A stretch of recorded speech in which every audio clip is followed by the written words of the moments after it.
Hello my dear friend, आइए इस question को देखते हैं। यहाँ पर देखिएगा, ये ज्योमेट्रिक क्वेश्चन है ट्राइंगल का। कह रहे हैं in the figure B E D equals to B D means B E D equals to B D E, okay, and E divides B C in the ratio 2:1। E divide कर रहा है B C को 2:1 में, ठीक है। उनसे prove करवाना चाहते हैं A F into B equals to 2 A D into C F, ये हमसे प्रूव करवाना। तो पहले जब भी हमें ज्योमेट्रिक क्वेश्चन आता है मेरे भाई, तो पहले आप उसमें लिख लिया करो क्या दिया गया है, ठीक है। पहले ये लिख ही लो, ठीक है, क्योंकि उसका स्टेप यही होता है कि पहले गिवन क्या है। जब भी प्रूफ क्वेश्चन है तो गिवन क्या है, तो गिवन है angle B E D equal है एंगल बी डी ई। अच्छा, ये एंगल है कहाँ पर, बी ई डी, यानी ये वाला एंगल, और इक्वल है B D E, B D E, इस एंगल के। देखने में तो फिगर से नहीं लग रहा है कि ये एंगल आपस में इक्वल दिखेंगे, लेकिन मान लेते हैं, ठीक है। तो आइए इस ट्रायंगल को बाहर निकाल लेते हैं। अगर तो ये हमारा ट्रायंगल है बी डी ई। हम लोग हमेशा ऑपरेशन करते हैं बच्चों, आपको भी पता है। अगर ये एंगल इसके इक्वल है तो इसका मतलब हो गया कि इसके सामने वाली साइड भी आपस में इक्वल होंगी। कहने का मतलब ये हो गया कि triangle if angle B D E equal हो गया एंगल बी ई डी के, इसका मतलब क्या हो गया कि सर ये आइसोसेलेस ट्रायंगल हो गया। कैसा हो गया sir, triangle B E D जो है आइसोसेलेस ट्रायंगल है। कहने का मतलब ये हो गया कि एंगल के सामने वाली साइड भी आपस में इक्वल होंगी, ठीक है। तो हमें दिया क्या है, ये दिया है, ठीक है।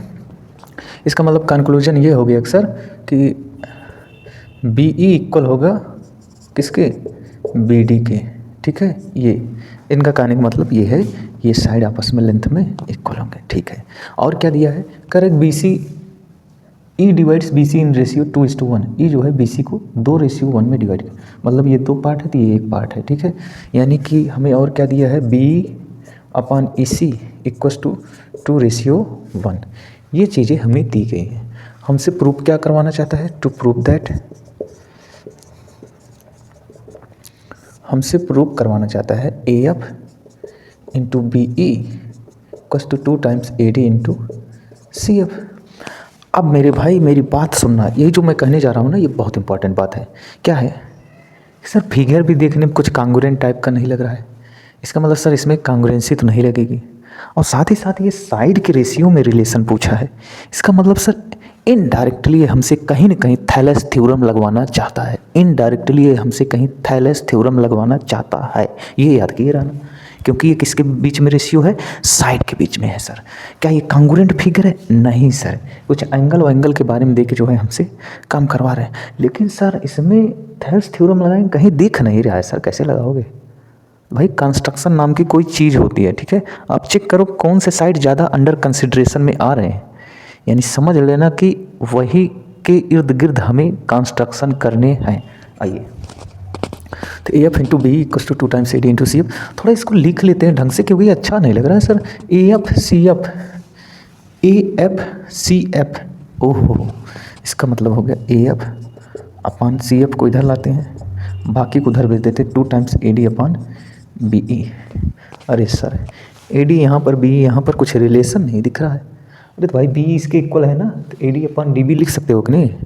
हाँ सर लिख सकते हैं, इतना तो समझ में आया, ठीक ठीक है, वहाँ तक समझ गए, बहुत अच्छी बात है। और इनके बीच में रिलेशन है, ठीक है, ये हमें प्रूव करना है सर। पर कैसे प्रूव करेंगे, आइए कंस्ट्रक्शन करते हैं।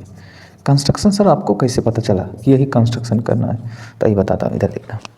A F upon C F, ये पूरी साइड लिए हैं, फिर इतना सा लिए हैं सर। इसका मतलब सर अगर हम थैलेस की बात करें सर, तो थैलेस में जो है 6 पॉसिबिलिटी थे, जिनमें से ऐसा लग रहा है सर कि ये पूरी साइड अपन इतनी, उनमें से कोई तीसरी चौथी पॉसिबिलिटी ये भी है कि सर या तो टोटल साइड ले लीजिए, कुछ पार्ट ले लीजिए।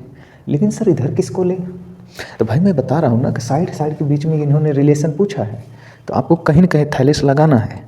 तो ये बता रहा है कि जो है आप वहाँ थैलेस लगा सकते हैं, ठीक है। कहाँ, यहाँ पर। कैसे लगाएंगे अभी दिख नहीं रहा, कंस्ट्रक्शन करेंगे, ठीक है। कंस्ट्रक्शन कैसे करेंगे, यहाँ पर देखना।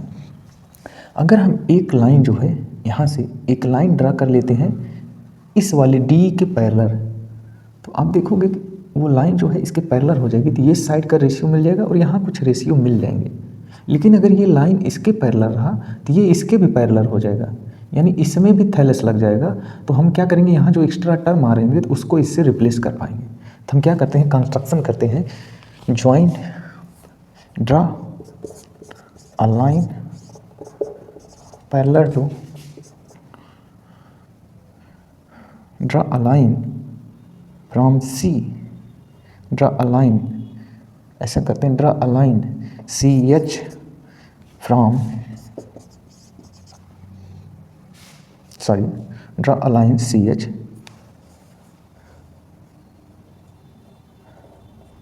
Draw a line C H parallel to D E. हम लोग एक सी एच लाइन ड्रा करते हैं पैरेलल टू डी ई। तो ये देखिए, ये लाइन जो है सी एच वाली लाइन है जो कि डी ई के क्या है, पैरेलल है, सी एच। ओके, अब अगर ये आपको दिख रहा हो तो आइए हम लोग प्रूव करते हैं। ठीक, जो कि मीट कर रही है ए डी पर एट पॉइंट एच, ये आपको दिख रहा होगा। तो अगर आप लोग अब इस ट्रायंगल में ध्यान से देखें तो ये लाइन अब जो है ये लाइन इसके पैरेलल है, यानी हम यहाँ पर अब लगा सकते हैं apply Thales theorem, applying Thales theorem